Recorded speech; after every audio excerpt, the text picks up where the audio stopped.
Hello, I'm Natalie. I'm Hannah. We smacked hands just then. But this is Tipsy Plant Tips. We are in beautiful White Raven studio. I don't know who put this together, but It was us. oh, wow, man, We did this to ourselves. Anywho, today we are introducing a new segment, if you will, where we take shots of alcohol of choice, and then we talk about plants. So I'm pretty stoked. How about you? I'm already tipsy. Fair. All right, so do you have enough room for another shot before we get started? Can I say that without looking like a drunk? Yes. Yeah. Because I have room. do this. The noise is particularly good. Ready? So, what are we talking about today? Plants. What about plants? Okay. First, let's address some very common issues that we hear a lot from you guys, which are, how do we not kill our plants? Yeah. Well, first up, we have this beautiful little gem right here. What is she? The pothos. The pothos. She's very generic, but nevertheless, absolutely beautiful. Yes. This is the plant I always recommend to people who want something that's like hard to kill and still looks very like full and beautiful and easy to decorate with. It's essentially just, it is the generic vine, right? And there's two rules. One, water it, but not too much. But yes, not too much is the key, really. Because I've killed these before. You can, newsflash, you can kill plants two ways. You can water it not enough and you can water it too much. That's correct. As helpful as that is. Hope that helps. This has been Tipsy Plant Tips. The other one is light. Obviously, they eat light and then they make new leaves from it. That's the scientific version from Hannah Hicks. You can quote me on that. So, I don't know, 4 feet from a window? Is that probably about average? Yeah, because people say these are low light.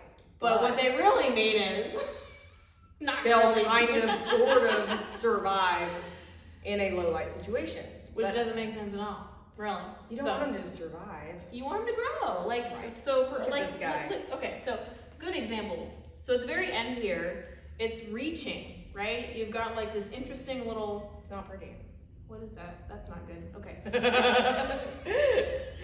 It's reaching. It's starting to get, it's obviously been in some lower light than it really, really wants because it's growing really long and it's got some smaller leaves. So it wants some brighter light. So essentially, you don't ever want to put it in like direct hot light, like the light is touching the plant. Right, so if the light's on the plant, a hot spot, then I told you we'd be too close, we might smack each other. But you do want it close enough to some bright light that it gets adequate. So I mean, like, put some shades up, put it in a corner maybe where the window is not directly on it, and then it'll be happy. Like, honestly, once you find that kind of balance between not sitting in direct sunlight and in some shade, give it a week or two and you'll start to see it perk up and even, tell. put off some like little phalanges, fingers. Yes. This was a bad idea. No, this is great. And some Better than this. fake Which is like, snow. we have great light, but we have to keep our plants closed because it gets hot in here. So, again, they'll survive. But you want them to thrive. Yes, so. Which is what we want. It is. Thrive, Thrive. not just survive. That's right. I mean, I've killed plenty of these because I'm serious. I think this is the hardest plant for me personally. I like my routine. This stuff, like this, you don't know because you can overwater it real easy. You can underwater it real easy.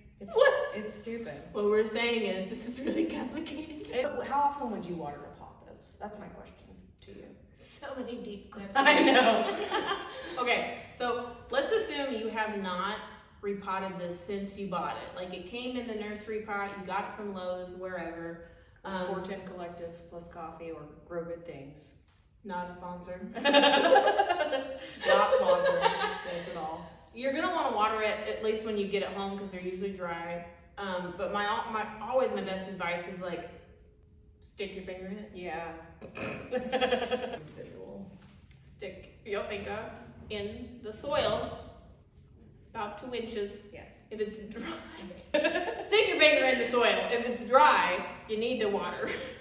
If it's moist, don't. Like, yes, they want water, but they don't want to sit in it. You know what I mean? Like, think about sitting in a nasty bathtub for like 2 weeks. That's not any fun. Gross. Don't do that. Too much. It's a good visual. I won't ever do it again now. Exactly. So let them dry. Let them have a day where they just kind of like rest and recharge, and then water them a bit, and then wait again until they dry out. So you kind of have to learn. Like, do that every other day or so until you feel it start to dry out, and you'll start to learn what routine your plants actually need. Like, maybe your home just kind of has a high humidity overall, and it takes longer for it to dry out. Maybe for you, it needs to be watered like once a week. Maybe it needs to be watered twice a week. But the finger test is always the best. There's also like tools and stuff like moisture meters. Ah, We won't go into that. That costs money. Yeah, We don't want to do that. We're cheap. So basically, long story short, that you're gonna hear all the time, and I say this too to people, which is water your plants once a week, you're solid. Not always the best. You can judge based on each individual plant, which I know is a pain, but it is what it is. What do you think about when people say like just wait till the leaves start to shrivel? How do you feel about that? Well, the leaves are gonna die. Sometimes people will be like, if you pinch them. I know, yeah. Well, I mean, honestly, like if you have learned what your plant looks like and feels like on the usual, yeah, you can walk over and you can kind of look at it and go like, this doesn't feel right or look right. Well, probably either time to water or time to check and see if it's too wet and you need to dry it out. But I mean, good rule of thumb, if you start to see any first signs, fix it now. Because plants tend to show signs when there's already damage happening. So like if a leaf is yellowing already or if it's already starting to shrivel, that can't be repaired.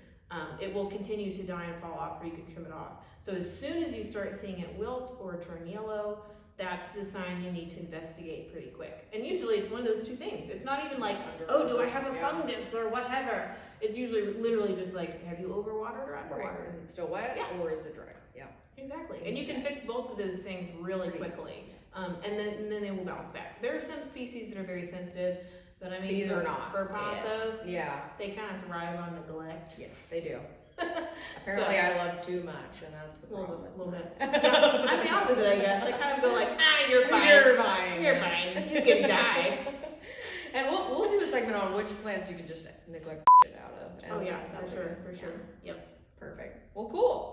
Hope this was at all informational. If you have any questions, hit us up. And I've killed a bunch of them, so I do have that going from Learn from experience. I learned from experience. She's learned from like research and doing good things. So growing good things.